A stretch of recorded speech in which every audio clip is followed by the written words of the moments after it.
क्या हाल चाल।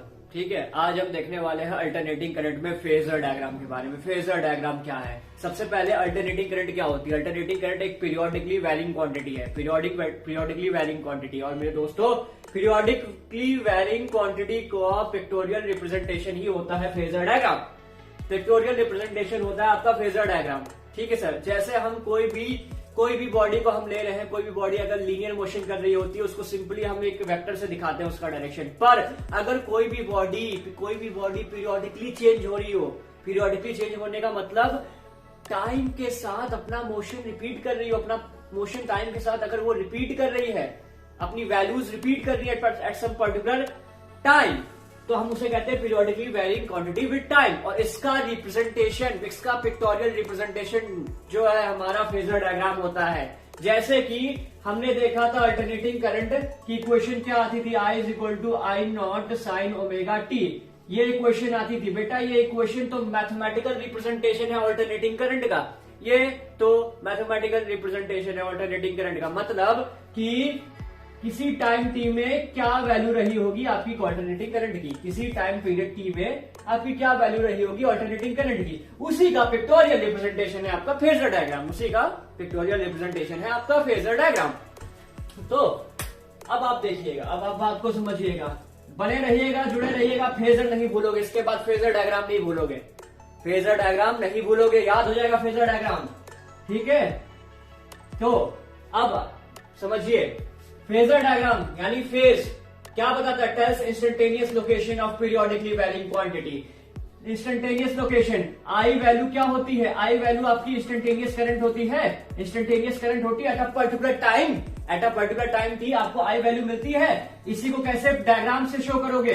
फेजर से शो करोगे। फेजर आपका क्या बताता है? फेजर आपका बताता है instantaneous location of periodically varying quantity. मतलब a rotating vector that represents a quantity varying sinusoidally यानी periodically with time is called phasor या phase।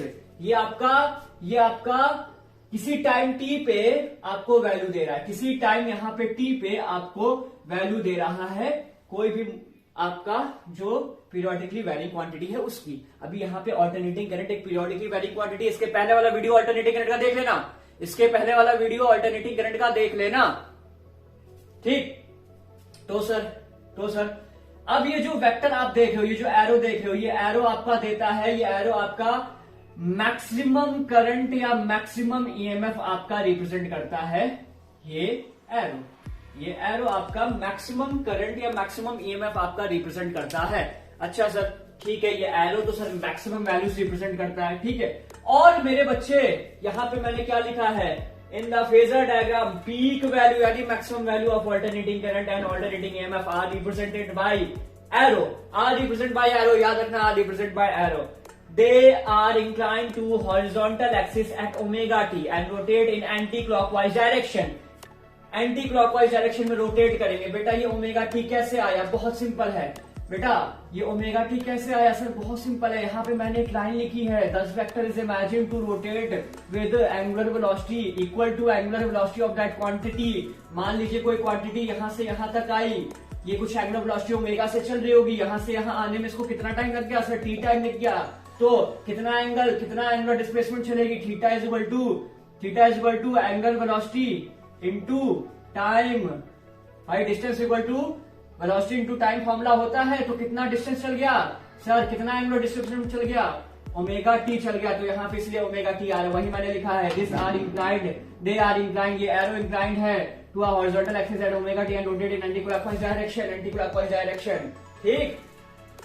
ठीक है, बढ़िया। अब देखो आगे, हेलो देखो, तब अब आप देखिए, अब मैंने आपसे क्या बताया? मैंने आपसे बताया सर लेंथ, एरो की लेंथ क्या बता रही है? Maximum value of alternating current या अल्टरनेटिंग वेव दे रही है। मतलब ये जो एरो क्या रिप्रेजेंट कर रहा है? ये एरो तो आपका मैक्सिमम वैल्यू रिप्रेजेंट कर रहा है जो भी पीरियोडिकली वैरिंग क्वांटिटी है। ठीक है, जो भी बॉडी आपका एसएचएम कर रही है। ठीक है, नंबर 1। नंबर टू ये कि हमने यहाँ पे लिखा the projection of the arrow on any axis represents the instantaneous value of periodically varying quantity. अभी यहाँ पे पीरियोडिकली वैरिंग क्वांटिटी कौन सी है सर? अल्टरनेटिंग करंट है और अल्टरनेटिंग ईएमएफ है। अल्टरनेटिंग इक्वेशन हमने पिछले वीडियो में देखा था, अल्टरनेटिंग इक्वेशन करंट की या ईएमएफ की क्या निकल के आई थी, हमने पिछले वीडियो में देखा था सर, निकल के आई थी I is equal to I not sine omega t और E is equal to e not sine omega t. ठीक, ये कॉस में भी हो सकती है, बताया था। ठीक है, फिर इसमें देख लेना। ठीक है, अब इस इक्वेशन से किसी टाइम टी पर आपको इंस्टेंटेनियस वैल्यू मतलब करंट की कुछ वैल्यू मिल जाएगी और किसी टाइम टी पे इंस्टेंटेनियस वैल्यू यानी ईएमएफ की कोई वैल्यू टाइम टी पे मिल जाएगी। लेकिन इसको हम पिक्टोरियली कैसे रिप्रेजेंट करते हैं? देखो, मैक्सिमम वैल्यू को रिप्रेजेंट करेगा आपका लेंथ, एरो का लेंथ आपका मैक्सिमम वैल्यू रिप्रेजेंट करेगा। लेकिन एरो का जो प्रोजेक्शन है किसी भी एक्सिस पे, चाहे वाई पे ले लो चाहे एक्स पे ले लो, यहाँ पे मैंने वाई पे लेके दिखाया है, यहाँ पे मैंने एक्स पे लेके दिखाया है। एरो का प्रोजेक्शन आपका देगा instantaneous value of periodically varying quantity.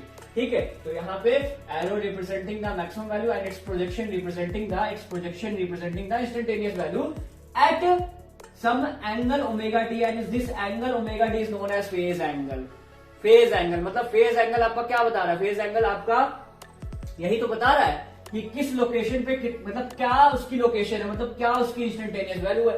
Omega T पे एक्स वैल्यू है, ओमेगा टी पे वाई वैल्यू है।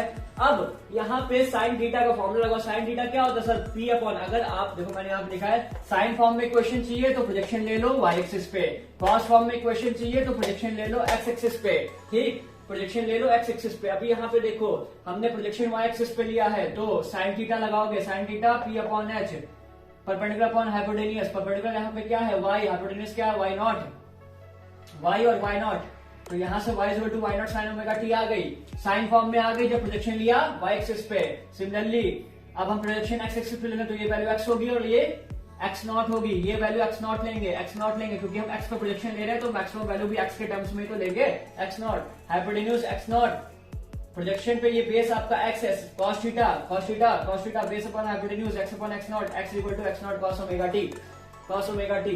तो चाहे साइन फॉर्म में लाना चाहो चाहे कॉस फॉर्म में लाना चाहो, बात एक ही है, कोई फर्क नहीं पड़ने वाला क्योंकि साइन और कॉस एक ऐसे फंक्शन है ट्रिग्नोमेट्रिक के जो एक थीटा वैल्यू के बाद खुद की वैल्यू को रिपीट करते हैं।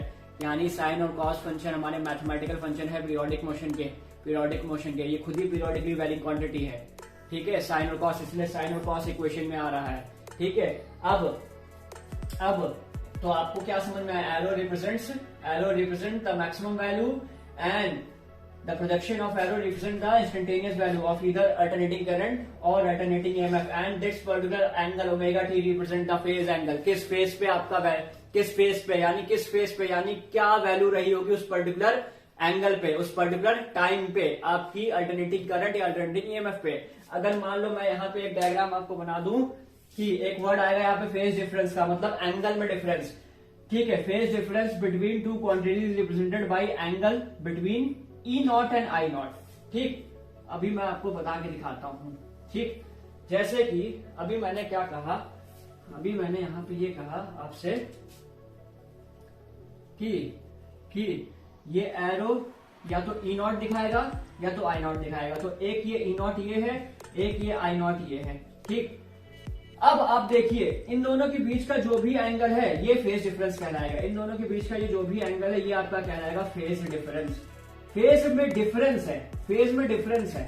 ठीक है, कुछ एंगल का डिफरेंस हो सकता है, फेज में डिफरेंस है मतलब इसकी वैल्यू अलग आ रही है उस पर्टिकुलर क्वांटिटी पे, उस पर्टिकुलर टाइम पे, और इसकी वैल्यू अलग आ रही है उस पर्टिकुलर टाइम पे। ठीक है, देखिए इंस्टेंटेनियस वैल्यू यहाँ पे डिफरेंट है और इसकी इंस्टेंटेनियस वैल्यू यहाँ पे डिफरेंट है। तो इसका मतलब ये दोनों वैल्यू एक पर्टिकुलर ओमेगा टी पे सेम नहीं मिल रहा है। ठीक है, तो ये मतलब होता है आपका फेज डिफरेंस का, ये मतलब होता है आपका फेज डिफरेंस का। ठीक है, अगर मैं यही सेम वैल्यू अगर मैं ऐसे बनाता, अगर यही मैं सेम वैल्यू कुछ इस तरह से बनाता कि आपका समझिएगा कि आपका जो है यहीं पे ई नॉट है और यहीं पे आई नॉट भी है, यहीं पे आपका आई नॉट भी है। तो देखिए दोनों एंगल कितना बना रहे हैं ओमेगा टी, दैट मीन्स कि दोनों पर्टिकुलर ओमेगा टी पे सेम इंस्टेंटेनियस वैल्यू दे रहे होंगे, मतलब दोनों की वैल्यू साथ साथ मूव कर रही है, साथ साथ वैरी कर रही है। तो ये मतलब होता है। तो यहाँ पे अगर फेज डिफरेंस आ रहा है, तो जैसे इसको इक्वेशन में कैसे लिखेंगे, I not sine omega T plus कोई एंगल फाई, प्लस कोई एंगल फाई आगे पीछे चल रहा होगा, ठीक है। और ई को अगर लिखते हैं ई नॉट साइन सिर्फ ओमेगा टी, ठीक है। तो इसको आप फेजर में कैसे रिप्रेजेंट करोगे, देखो यहाँ पे मैं तुम्हें फेजर बनाना सिखा रहा हूँ, ठीक है। इस चीज को आप फेजर में कैसे रिप्रेजेंट करोगे, सिंपल तरीके से रिप्रेजेंट करोगे। इस चीज को आप फेजर में कैसे रिप्रेजेंट करोगे, आप देखिएगा कैसे रिप्रेजेंट करेंगे।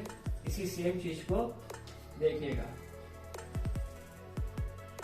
इसी सेम चीज को फेजर में रिप्रेजेंट करने के लिए आपने ई नॉट बनाया, ई नॉट को पहले ओमेगा टी से आपने आगे बढ़ा दिया, ठीक, ओमेगा टी से आगे बढ़ा दिया, ठीक। अब करंट जो है ओमेगा टी प्लस कुछ फाई एंगल करंट इसके आगे बनाओ, तो यहां पे ई नॉट बनेगा, ये आई नॉट बनेगा, ये आपका आई नॉट होगा। आई नॉट देखिए ओमेगा टी प्लस फाई आगे नहीं चल रही, तो ये आपका फेजर डायग्राम की टेक्निक होती है, ठीक है। इसी के साथ हमें लगता है कि आपका फेजर क्लियर हो गया होगा, दोबारा देखिएगा नहीं क्लियर होगा तो।